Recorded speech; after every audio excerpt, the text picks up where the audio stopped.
Le dessert était quand même plus sympathique, effectivement, que le plat de résistance et l'entrée.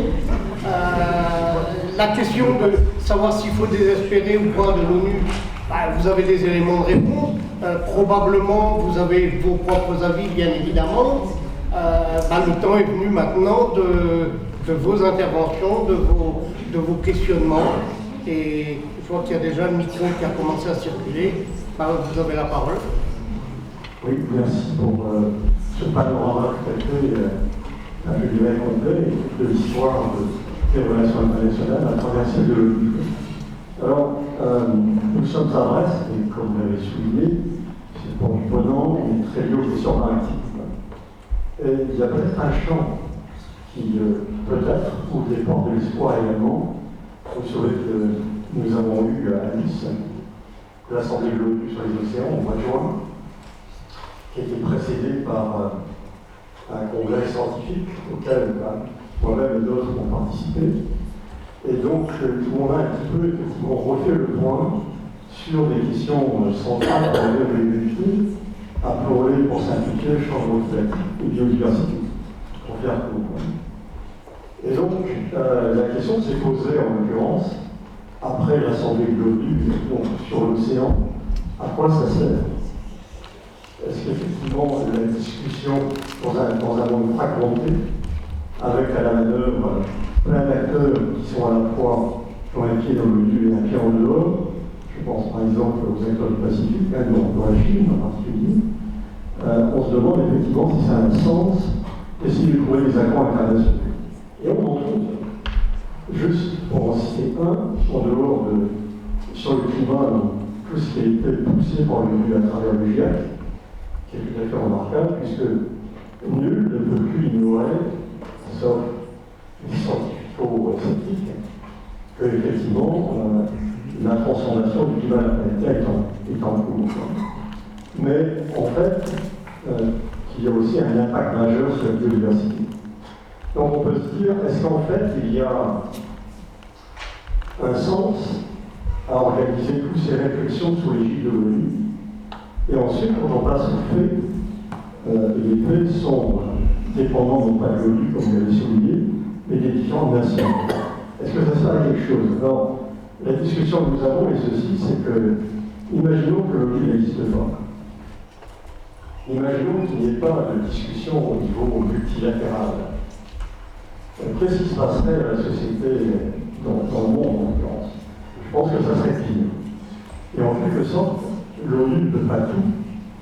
L'ONU a un cadre, en l'occurrence, pour discuter, trouver des accords internationaux. La clé, bien sûr, n'est pas besoin avec du point d'application. Mais c'est plus une question, ça, monsieur. Non, c'est un commentaire, non, c'est juste un commentaire. Voilà. Et pour dire simplement que, eh bien, il y a dans une lutte des sensibilités maritimes, et il y a parmi nous des gens qui pensent effectivement tout n'est pas fichu. Merci. Alors, plusieurs éléments dans votre intervention sur lesquels je voudrais revenir. Vous savez, dans l'histoire et je dirais dans la sociologie des relations internationales, quand un nouvel enjeu apparaît, c'est un phénomène qui se réalise en 3 temps. Il y a le temps de la conscientisation, c'est-à-dire prendre la mesure d'un phénomène. Il y a ensuite le temps de la régulation, des conventions de régulation, plus exactement, et puis troisième temps, celui de l'application, de ce que les anglo-saxons appellent l'implémentation. Il faut distinguer ces 3 éléments. Comme il ne faut pas toujours tout voir en noir, je pense que la conscientisation est quelque chose de très important. Celles et ceux de ma génération savent quelque chose. Moi, quand j'étais étudiant, ces questions-là, elles n'émergeaient même pas. Et pourtant, j'étais étudiant il y a très peu de temps. Voilà. Donc, c'est un aspect des choses qui est très mal étudié. C'est-à-dire, comment prend-on conscience d'un phénomène qui n'existait pas dans notre esprit auparavant? Et est-ce que cette conscientisation se fait par la bonne porte? C'est une grande question. Et là, la réponse, elle est mitigée. C'est-à-dire que sur les grandes questions environnementales, je pense qu'on peut dire la même chose des grandes questions sanitaires, je pense qu'on peut dire aussi, d'un certain point de vue, la même chose des questions alimentaires. Nous étions... Ah, merci beaucoup.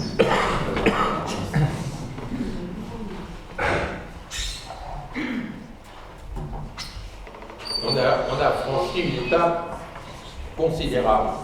Et vous avez raison de citer le GIEC. Le GIEC fait partie de ces organismes qui ont aidé à penser quelque chose qui était préalablement impensable.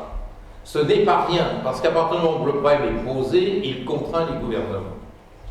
C'est là que les choses se gâtent. À partir du moment où les gouvernements sont contraints, ils sont poussés vers une méthode qui est vieille comme l'invention des États-nations, qui s'appelle la méthode transactionnelle. C'est-à-dire, dans la vision classique des relations internationales, quand apparaît un problème, vous faites du bargaining, vous faites du marchandage. Ça marchait quand il s'agissait de problèmes bilatéraux ou même de problèmes régionaux, voire de problèmes territoriaux, ou quand il s'agissait de se partager l'Afrique. Le congrès de Berlin, 1884-1885. Décembre 84, janvier 85. Là, la méthode transactionnelle, elle satisfaisait tout le monde. Aujourd'hui, elle ne peut plus fonctionner. Et le grand malheur des COP, c'est qu'ils utilisent la méthode transactionnelle pour traiter de problèmes communs. Vous ne pouvez pas traiter des problèmes communs par la méthode transactionnelle. Mais tant que vous êtes État, vous n'arrivez pas à décoller de cette logique transactionnelle, ne serait-ce que par peur de votre opinion publique et de votre société civile. Si un jour le gouvernement polonais renonçait au charbon, oh là là, qu'est-ce que je me ferais engueuler par ma population. Et là, il y a un vrai blocage. Et j'ai le regret de vous dire que c'est le côté sombre. C'est-à-dire, je ne vois pas à l'horizon une possibilité de s'émanciper de cette logique transactionnelle qui est un vrai poison. C'est comme sur l'Ukraine. C'est pas une transaction entre Zelensky et Poutine qui réglera la question ukrainienne. Alors je ne parle pas de Gaza parce que Gaza on ne veut même pas faire de transaction. Mais prenons l'Ukraine. Ce n'est que dans la définition d'un régime global de sécurité en Europe qu'on pourra régler ce conflit. Pas à partir de « ah ben, je garde le Donbass, mais je te laisse quand même les oblasts de Zaporizhzhia et de Kherson, etc. » Non, c'est pas possible, ça ne se fera pas.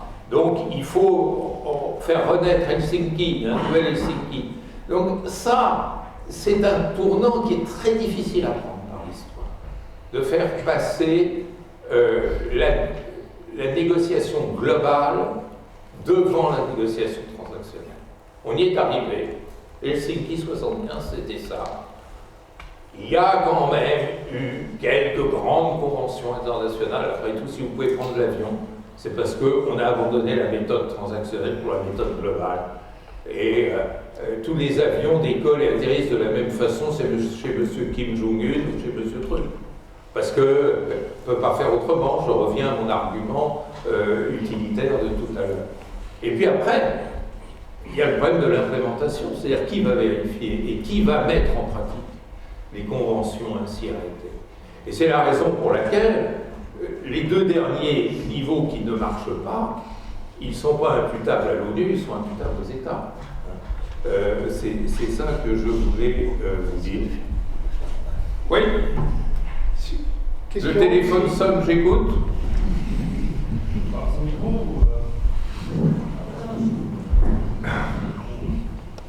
Vous pouvez le lancer. Ah, voilà. Moi, j'ai une question à poser. Comment est-ce que les pays du monde peuvent supporter que 5 puissances occidentales décident de la paix du beau temps sur la planète? Ah, ils ne sont pas occidentaux, tous les 5. Ah non, la Chine n'est pas occidentale. Puissance impérialiste. Non, vous n'avez pas besoin de trouver un adjectif, il n'y en a pas. Mais vous avez tout à fait raison, il suffit de dire Comment 5 puissances peuvent décider pour toutes les autres? Et la réponse, elle est très simple, c'est pas possible. Et donc ça marche pas, et donc ça crée un climat de tension, et surtout, ça a inventé, dans le cadre des Nations Unies, je dirais des années 70-80, une nouvelle diplomatie qui s'appelle la diplomatie contestataire. On ne veut pas de nous, on va se limiter à protester. Puisqu'on n'a absolument pas la main sur le gouvernement du monde, on Roosevelt. Et c'est ce qui a donné naissance à la charte d'Alger 1973, au fameux G77. Il y avait la Chine dedans quand même, mais le grand paradoxe des relations internationales, c'est que celles-ci sont en tous les cas numériquement dominées par des diplomaties plus contestataires que proactives. C'est-à-dire disant, mais l'ordre économique international est insupportable, le système normatif international est insupportable, la méthode de résolution des conflits est insupportable. Ben oui, mais ça risque de durer longtemps. Parce que comment voulez-vous leur retirer leur droit de veto?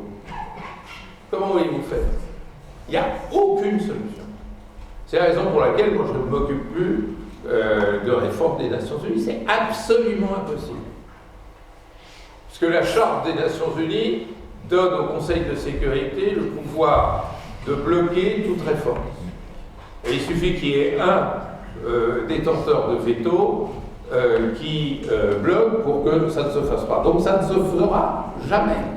Et l'intelligence de... Comment? Pardon? Il faut sortir des Nations Unies. Oui, vous faites quoi à la place? Ah bah oui. Si vous dites je sais pas, personne ne vous suivra. Si c'est bloqué, c'est impossible à débloquer, il faut arrêter avec ça. Bah non, je ne suis pas d'accord avec vous. D'abord parce que, bah non, ne faites pas assez de mou. Je vais vous expliquer pourquoi je ne suis pas d'accord avec ça. C'est que si vous sortez du système onusien et que vous en reconstruisez un autre sans les 5 membres permanents, vous imaginez l'efficacité du truc. Déjà, M. Trump, qui a un droit de veto au Conseil de sécurité, à chaque fois qu'il parle à la tribune des Nations Unies, insulte les Nations Unies. Alors imaginez comment il traiterait une organisation dont il n'est même pas membre et sur laquelle il n'aurait pas la main. Donc c'est impossible. On est dans un blocage. La seule réponse intelligente, encore une fois, c'est celle de Kofi Annan. Il a dit, bon, je vais les contourner. Et c'est pour ça quand même qu'il ne faut pas trop tirer sur le pianiste. Tout de même, le multilatéralisme social a fait un travail extraordinaire. Extraordinaire. Moi, ce qu'a fait le PAM, ce qu'a fait l'OMS, ce qu'a fait le PNUD, ce que fait l'OCHA, tout ça, c'est un boulot formidable. Donc, ne tuez pas une poule qui a quelques œufs en or.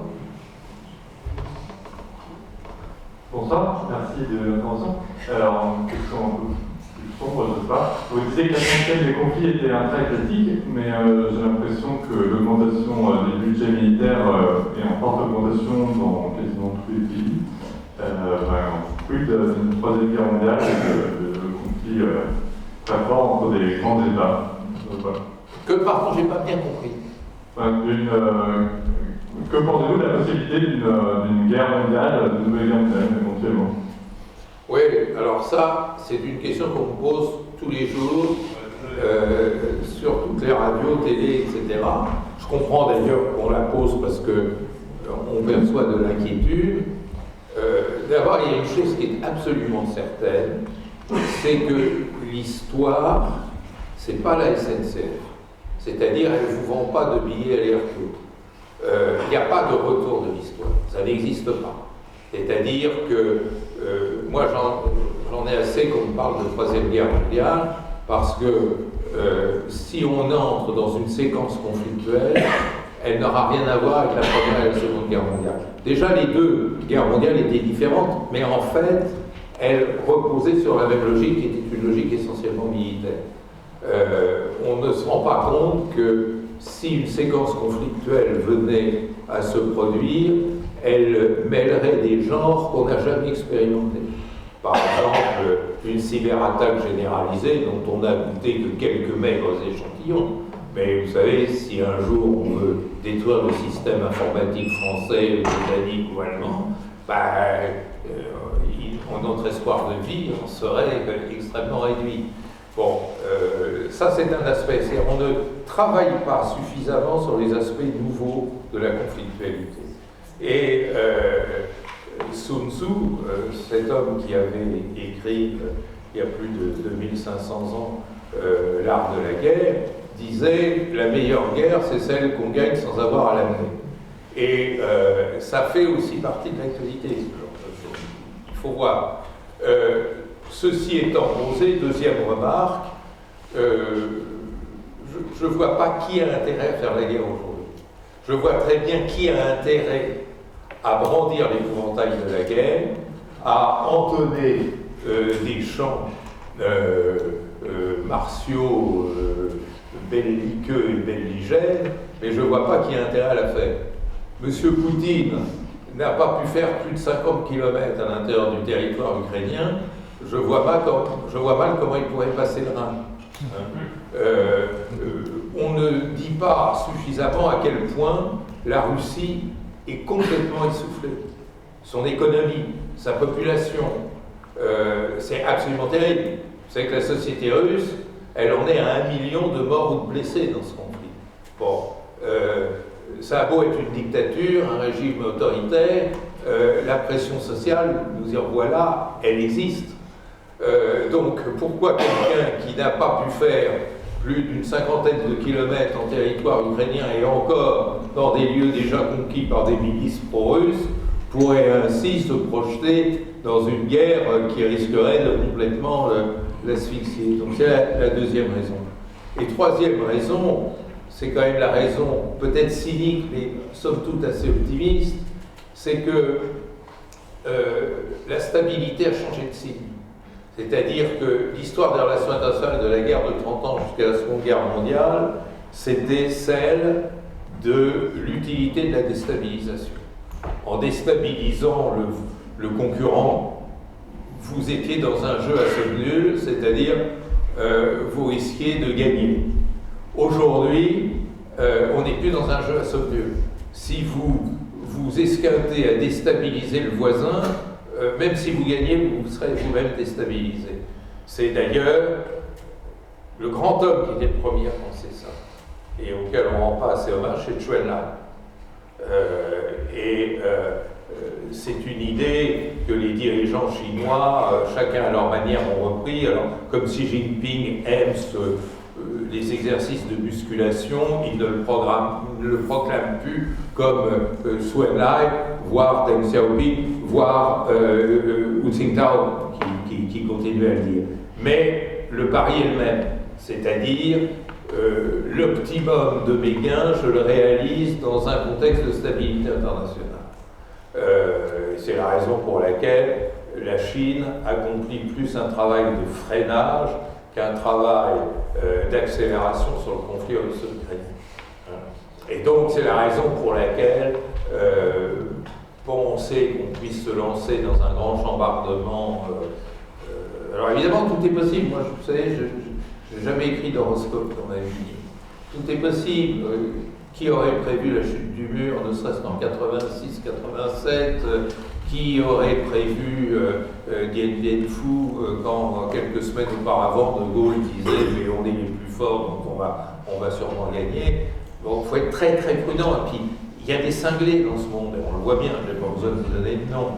Et un cinglé, ça peut faire un docteur Folamour. Hein. Donc il faut être très prudent. Mais franchement, je n'en vois pas la rationalité et la logique. Alors maintenant, la question de l'armement et du désarmement, c'est encore autre chose. Parce que l'armement et le désarmement, ça a deux significations qu'il faut garder en tête. D'abord, une signification rhétorique, c'est-à-dire armer, c'est une façon de montrer ses dents et d'essayer d'obtenir un résultat sans faire la guerre, justement. C'est d'ailleurs comme ça que Reagan a gagné la guerre froide. Il ne faut faut pas l'oublier, en surarmant les États-Unis, à ce moment-là, Gorbatchev a dit mais non, j'ai plus de sous, je peux pas suivre. Voilà. Bon. Ça, c'est un premier élément. Et deuxièmement, c'est un phénomène systémique. C'est-à-dire, si l'autre s'arme, vous êtes obligé de vous armer. Parce que l'Europe désarme en ce moment, mais Poutine, à ce moment-là, il débouche une bouteille de vodka. Il faut voir ça aussi. D'autres questions? Oui. J'ai une question aussi, sinon. Je vous vois pas. Si. Ah oui, je vous vois. J'ai une question. Revenir sur. Tout à l'heure, vous avez expliqué que Kofi Annan utilisait les. Attendez, je vous entends pas très bien. Articuler et garder le. Voilà. Ok, pas de souci. Vous avez dit que Kofi Annan utilisait les agences de l'ONU pour contourner le Conseil de sécurité.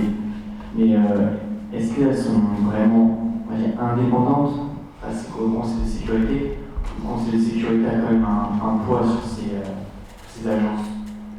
Alors c'est une très bonne question parce que c'est l'épée de Damoclès sur la tête de Kofi Annan et de ses successeurs. C'est-à-dire que on ne peut pas dire que le Conseil de sécurité peut anéantir ce que fait l'OMS ou ce que fait, je sais pas, le pape. C'est pas comme ça que ça se passe. L'ECOSOC, le Conseil économique et social, qui est le pendant du Conseil de sécurité, a son autonomie propre. Mais vous avez raison, il peut les chatouiller, il peut les gêner. Et puis il y a pire que ça. Il y a pire que ça.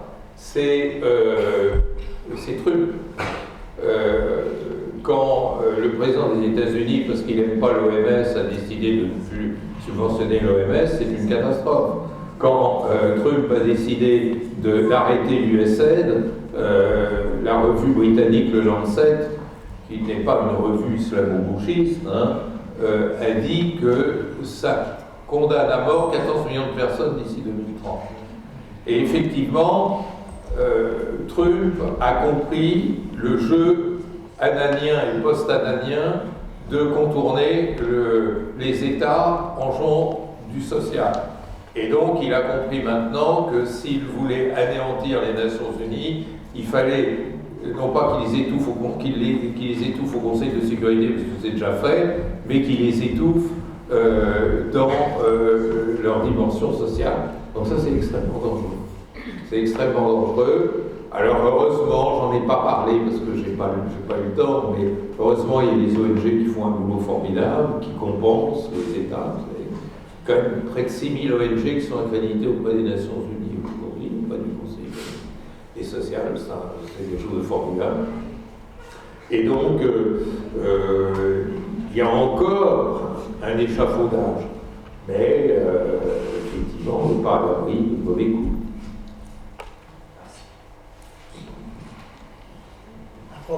Ici, en bas. Allez, monsieur.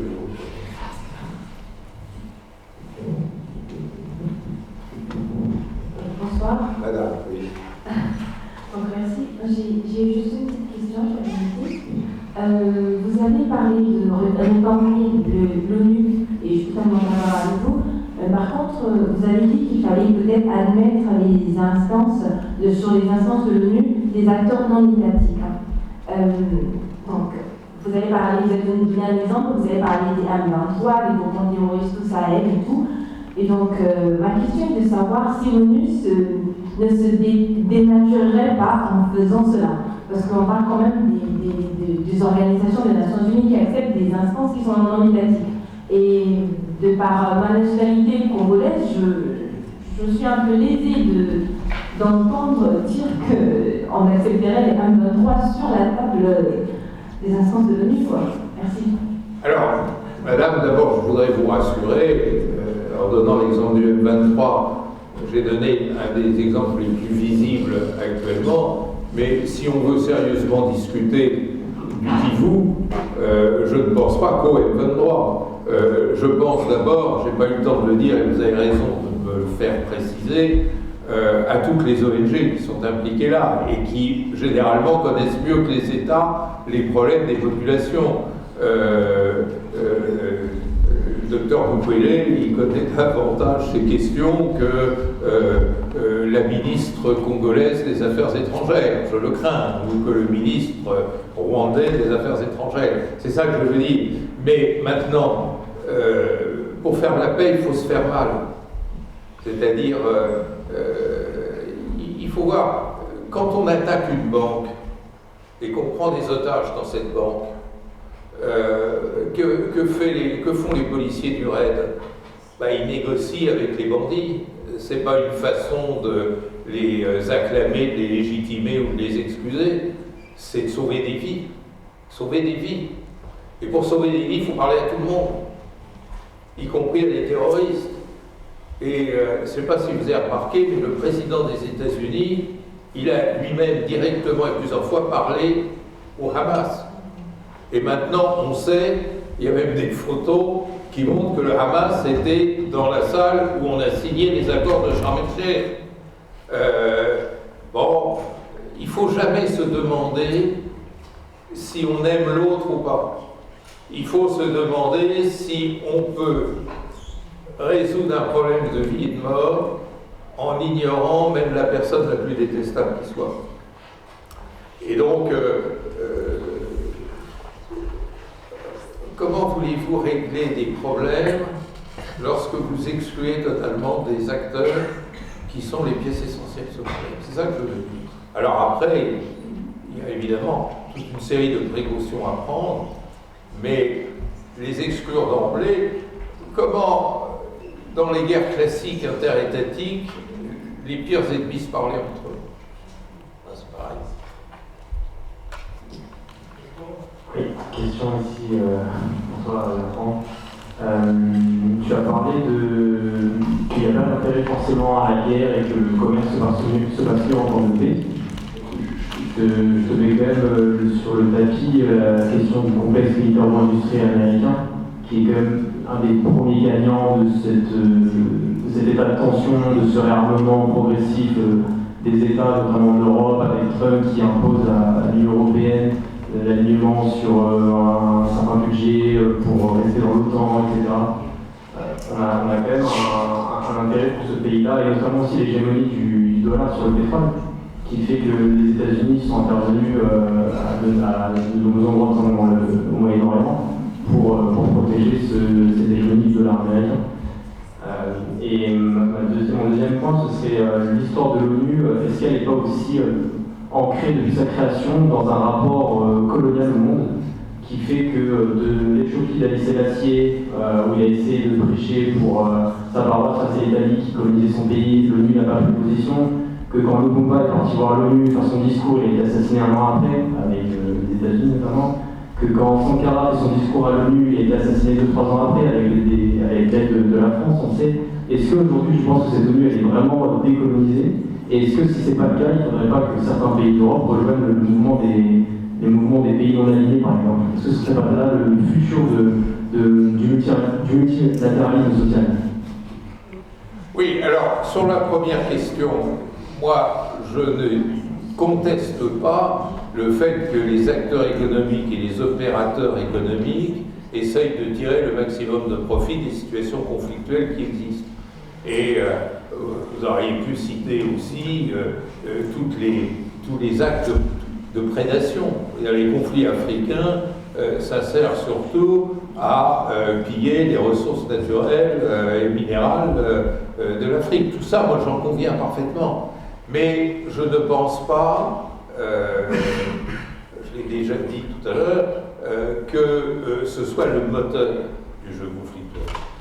C'est-à-dire à la racine des conflits, si on prend le conflit sahélien, si on prend le conflit du Soudan, si on prend le conflit du Kivu,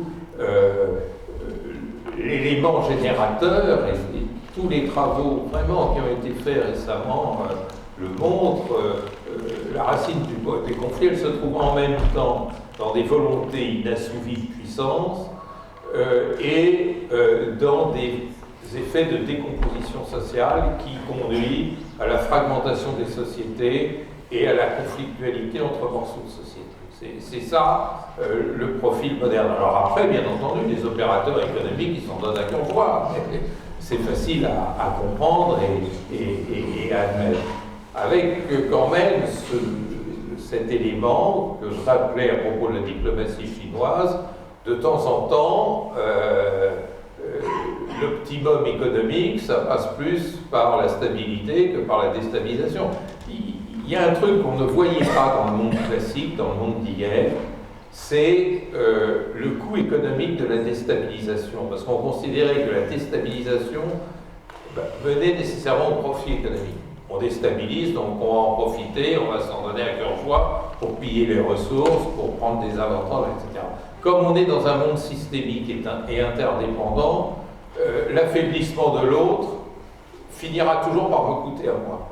Et c'est la raison pour laquelle on voit que les acteurs économiques ont un jeu plus subtil. Alors sur le deuxième point, moi je suis totalement d'accord. L'ONU a été parfaitement marquée du sceau du colonialisme. D'ailleurs, je l'ai dit dans mon exposé, je dis que l'un des grands blocages de l'ONU, c'est que l'entrée quand même de 142 nouveaux pays depuis 1945 ne s'est traduit par aucune adaptation et par aucune association offerte aux nouveaux pays à la gouvernance du monde. Aucun. Et ça, effectivement, c'est un élément considérable de blocage, générateur d'humiliation, de frustration et donc de conflit. Peut-être une toute dernière question, je crois que monsieur. Oui, et ici. Pour en revenir à la question des acteurs non étatiques, j'aimerais savoir s'il est possible. Je ne vous vois pas d'abord. Ah, ici. Ah, d'accord. Pour en revenir sur la question des acteurs non étatiques, j'aimerais savoir s'il est possible de les intégrer, sur quelle hiérarchie on peut les placer au sein de l'ONU. Ce qui rend les États presque égaux entre eux, c'est le pouvoir de sanction que l'ONU a sur eux. Donc les acteurs étatiques auront peut-être un avantage à ne pas avoir sanction, ce qui pourrait nuire aux États présents, ou alors est-ce qu'on les intègre sur une simple voie consultative? Ni l'un ni l'autre. Il n'est pas question, bien entendu, qu'il n'y ait pas de malentendu. Oui, il y a une dernière question ici, puis après on arrête. De faire de ces acteurs non étatiques des membres des Nations Unies. C'est évident. Hein. Il y a 193 États membres. J'espère qu'il y en aura un peu plus, parce qu'il y a des États qui n'en sont toujours pas membres et qui devraient l'être. Je pense à la Palestine en particulier. Mais on ne va pas faire, rassurez-vous madame, du M23, hein, le 194e membre des Nations Unies. C'est archi évident. Hein. Ou alors il faudrait complètement bouleverser le droit international. C'est absolument impossible. Moi, ce que je proposais, et c'est pas moi, c'était la formule ARIA dont je vous parlais tout à l'heure, c'était de faire venir ces acteurs non étatiques, y compris dans l'enceinte du Conseil de sécurité, pour discuter des conditions les plus favorables à la construction de la paix. C'est tout. Hein. Après, bien entendu, ce ne sont pas des sujets de droit international. Personne ne remettra en cause cette idée-là, ou alors peut-être dans un autre monde. Dernière question. Oui, j'essaye de trouver les points d'espoir dans votre discours, parce qu'on a besoin d'espérer, même de l'ONU. Et parmi les points que vous avez soulevés, le premier que je note, c'est l'implication de la société civile. Et j'ai eu la chance de participer l'an dernier à la conférence de la société civile mondiale organisée par l'ONU à Nairobi sur la réforme de l'ONU. Et le secrétaire général nous a dit qu'il attendait beaucoup de la société civile pour pousser les gouvernements. Alors ma question, c'est comment vous sentez la mobilisation dans notre pays sur ces questions de réforme de l'ONU, et comment vous sentez notre gouvernement, parce que la société civile à